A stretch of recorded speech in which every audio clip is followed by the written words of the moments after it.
Hello friends, welcome to my channel. I am going to read an opinion in the Hindu newspaper. Indian Academia in Times of Genocide by Suvrat Raju and Alok Ladha. In August, as part of a group of 500 scientists and academics, we petitioned the International Olympiad on Astronomy and Astrophysics IOAA regarding Israel's participation. The IOAA held in Mumbai from 11 to 21 August with 63 countries participating is one of the major science Olympiads designed to identify talented high school students. The Olympiads are a matter of national prestige in Israel, and the government showcases the performance of its teams as evidence of scientific progress. Our petition proposed that Israel be as a national team, which would require students and team leaders to participate as individuals and without an official Israeli flag. Our goal was to convey disapproval of Israeli policies and reduce the Olympiad's propaganda value for the Israeli government. Similar sanctions were applied to Israel in the Informatics Olympiad and to Russia and Belarus in several Olympiads and the Olympic Games. The IOAA is governed by an autonomous international board with 120 members and representatives from every participating country. The board considered our petition along with our other evidence including testimony from the Palestinian delegation. After extensive debate, it approved the proposal with an overwhelming majority. Since Israel did not send a team this year, the board's decision will be effective from next year should Israel choose to participate. Rift among Indian academics, the Israeli embassy reacted furiously. Consul General Kobi Soshani suggested that the Olympiad change Albert Einstein's relativity theory to Hamas political theories. 300 Indian academics, among them directors of 2 IITs and vice chancellors of several universities, asked the Prime Minister's office to take strict and appropriate action against 7 signatories, including the 2 of us and the president of IOAA. This complaint is puzzling since the decision was taken by the IOAA board and not by the signatories, none of whom are members of the board. The IOAA president had no involvement with the petition beyond relaying it to the board. Moreover, the PMO has no role to play, and the IOAA has clarified that deliberations in its meetings are independent of the host country.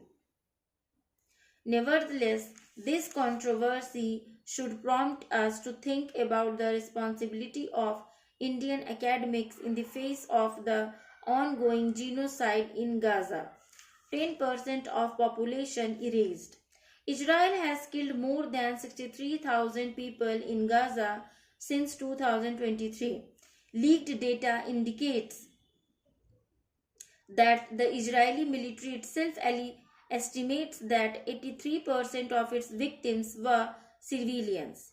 Israel has destroyed or damaged more than 90% of schools in Gaza, and the World Health Organization estimates that it has damaged 94% of Gaza's hospitals. In July 2024, experts writing for The Lancet estimated that the breakdown of civic systems and food shortages could lead to more than 3 additional deaths for every direct victim. This implies that Israel's campaign might have caused the deaths of more than 10% of Gaza's population of 2 million people.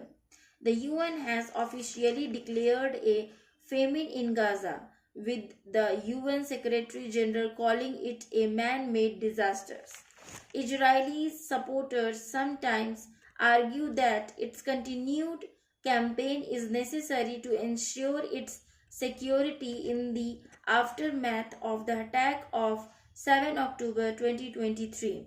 But former Israeli security chiefs undercut this justification in August 2025 by calling on their government to end the war. This echoes calls made by families of the remaining hostages in Gaza, who have been frustrated by Israel's refusal to strike a deal to secure their release. Israeli Minister Amichai Eliyahu provided a frank explanation for Israeli policy in July, explaining that the government was rushing towards Gaza being wiped out.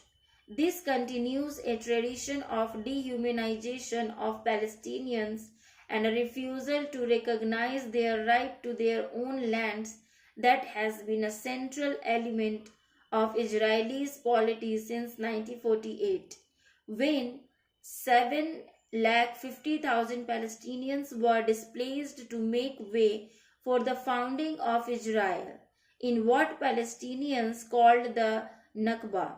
Einstein and other Jewish leaders described a particularly gruesome event from the Nakba in a letter to the New York Times. Terrorist bands attacked peaceful village of Deir Yassin, killed most of its inhabitants, and kept a few of them alive to parade as captives. This letter was written to denounce Menachem Begin, who was one of the leaders of these violent groups and went on to become the Prime Minister of Israel in 1977.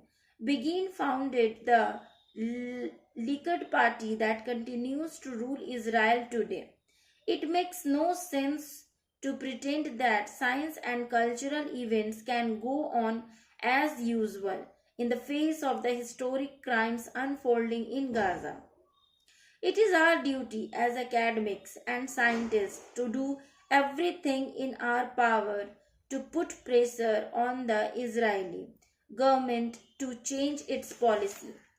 It is distressing that some of our colleagues have instead chosen to discard or defend Israel's actions.